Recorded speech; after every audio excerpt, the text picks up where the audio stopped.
台北树林的溪山里有32个里民出现脑过吐的状况，目前调查可能是居民家己接的山水水质出问题，确定和水道水是无关系。目前已经伫当地设置5个供水站，因为溪山国小的饮水机嘛是接山水的，所以嘛赶紧停用饮水机，提供矿泉水给师生来啉。 民众无用接水当厝使用，因为台北市树林区溪山里连续这几天发生真侪里民，好亲像因为水质无清气、吐过流的情形。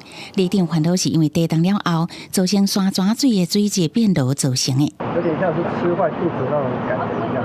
我那天是蛮严重，我那时候一个晚上，我总共拉了5次。地冻了，那也无代无志发生安尼嘛，唔知影。我猜他是拉肚子而已，他没有吐，比较虚脱这样。今天早上目前还有通报说2例去挂阳明急诊，住院的少数，但是他们都是去医院打点滴。为了查明原因，北水处透早原来派员巡线去查水管线，看是不是有漏水的情形。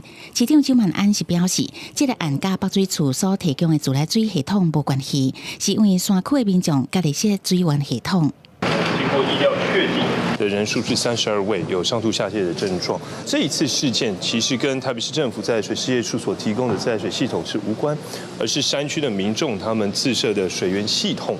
因为溪山里的居民日常用水是当地居民家己设的水源系统，平时也是家己管理。北水处每个月原来定期采样监测水质的状况，各家检验报告通知里长，提醒里民爱加注意。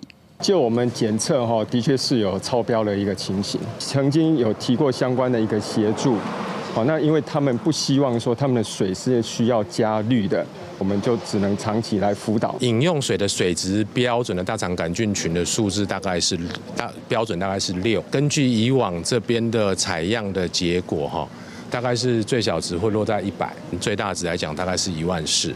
根据历史资料，溪山里山泉水大肠杆菌群平均是伫100 mpn 至14000 mpn。以上大的数值来看，超出饮用水的标准6 mpn 的2300多倍。因为溪山国小饮水机的水源嘛是溪山里山泉水，所以为了安全，学校已经暂停饮水机供水，搁提供干仔水予学生囡仔使用。